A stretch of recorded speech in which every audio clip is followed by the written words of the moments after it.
Mark, I don't think we can repeat what you were saying at the back of the main stand at full time, but it certainly means a lot to you, this win, emotionally. Yeah, of course it does, yeah. And I think it was really evident that it meant a lot to my players as well today. Very, very proud of everybody's efforts.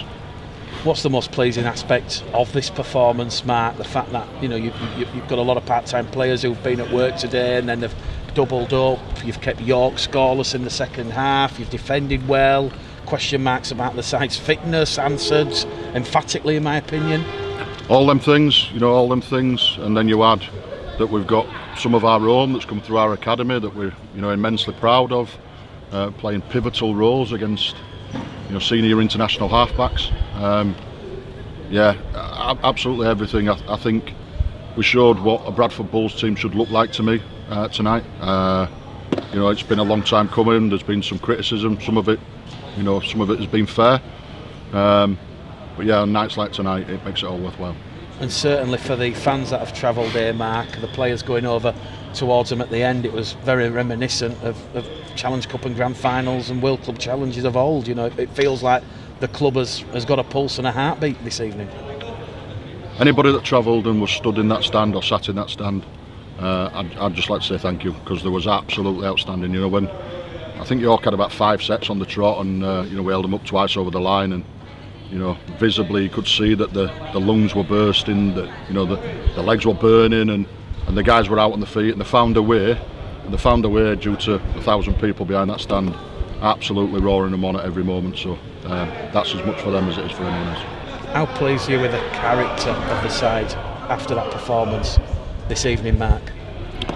Yeah, as proud as punch. It's exactly what we've been asking for. I've been saying for a few weeks now and copping a little bit, saying we're getting there.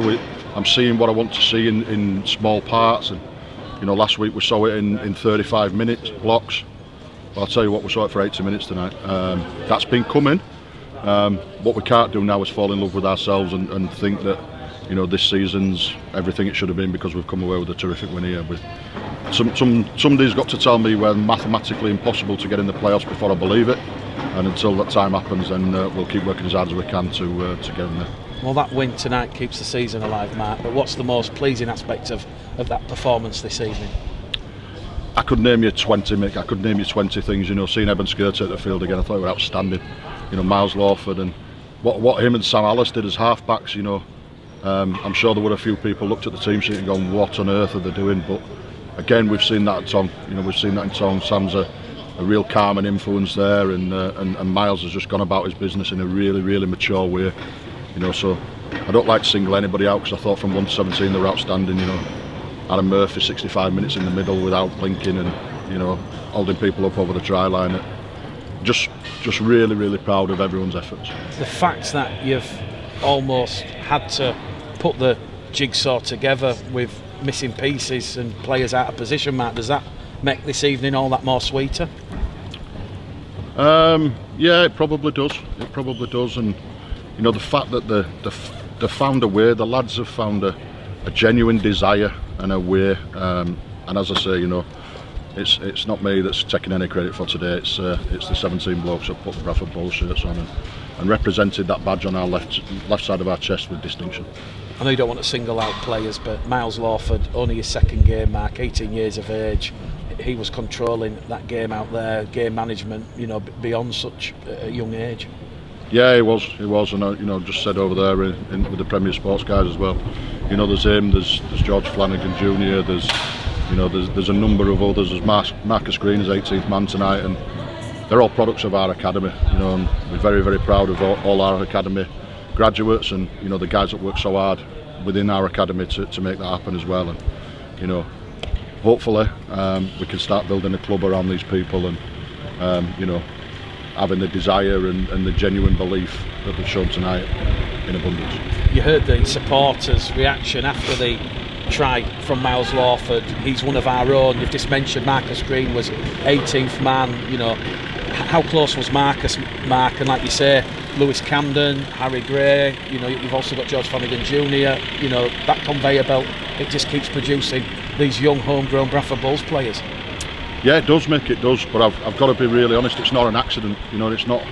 it's not by fluke neither. It's through some absolute hard work at Tong, and you know, big raps to Lee Beattie and the rest of the academy and scholarship staff, because what they do, you know, and the way they care about producing our young talent is absolutely outstanding. I know that because I worked in it for a number of years, you know, and I experienced the same feeling of euphoria when things like that happen to Miles Lawford, and you know, it's nothing short of what he deserves through his hard work. And as I say, you know, if we could have 17 of our own grown out there next week, I'd take it in a brink. Just final one from me, Matt. James Ford said York weren't at the best. I think he said their completion was around 60%. They made 15 errors, a very uncharacteristic performance. End of the day, Bradford showed conviction and capitalised on those errors. Yeah, listen, James Ford's a top bloke, he's a top coach as well, and you know, he's got a very good side there. I don't think we saw the best of York tonight, but I don't think we allowed them to be at the best. You know, my players have come here tonight with a genuine desire to go away with 2 points, and yeah, we'll get on the coach now and we'll travel back down the M1 with massive smiles on our faces. Mark, I think probably most people expect you to beat Workington last week, but it's easy to underestimate how important that win was to give the team the confidence for something like tonight, because having that win under your belt can mean so much. And do you think potentially you wouldn't be able to produce something as fantastic as that without that boost from last week as well?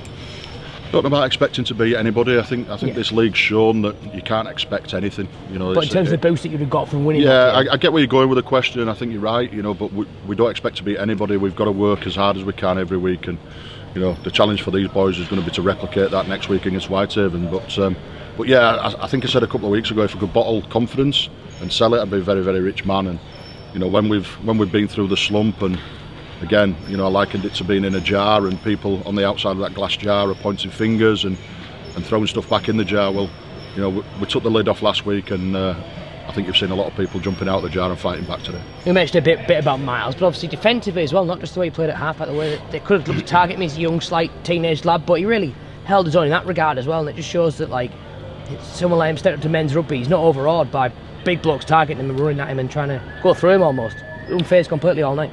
Yeah, absolutely, and the only word I can use for Miles is mature. You know, he's not phased before the game, he doesn't get nervous, he's as tough as teak.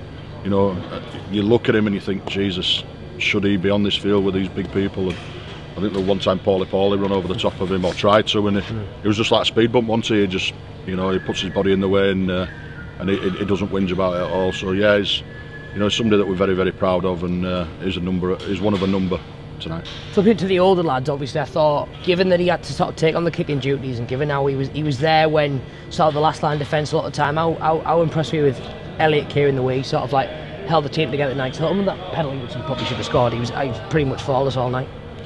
Yeah, that's another name, isn't it? So I think we've got through the whole team now, haven't we?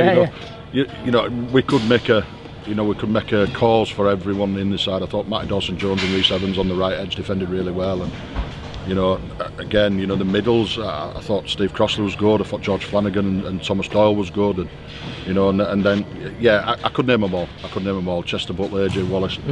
We've had a 1 to 17, 9 out of 10 performance there. Absolutely, and you're so proud as well, because it's one of them you talk about in football sometimes when someone scores right before half time. Something like York scored with the last play in that first half, and people might be worried they'll have the momentum now, and then to go and keep them scoreless and not let them capitalise on that late score, which brought them right back in, it must have really pleased you as well. It did, yeah, and I looked him in the eyes at half time, and I wanted to get a feel of things without, you know, having to talk to people. There was a steel in their eyes. There was an absolute commitment to each other, and yeah, you know, like I say, it was so pleasing to be a part of. It was so pleasing to watch, and what we've got to do now is we've got to build on that for next week, because we can't let that be one game wonder. You'd be like, just finally, that you showed sort of both facets of the game. There's some real flair in that first half, and then some unbelievable defence in that second half. It's not often that Bulls not only put together an 80-minute performance, but put together an attacking and defensive performance like that as well, where both sides marry up. Yeah, well, yeah, I'll take your word for that. I thought we were a little bit clunky at times in good ball, but again, when we put a makeshift half-back pairing together, I'll forgive clunkiness all day long when we come up with displays like that. So, you know, when we did make errors, and there was a few, the endeavour and the intent to defend them errors was, you know, something that you can't coach, you can't train for. That was just sheer grit and determination.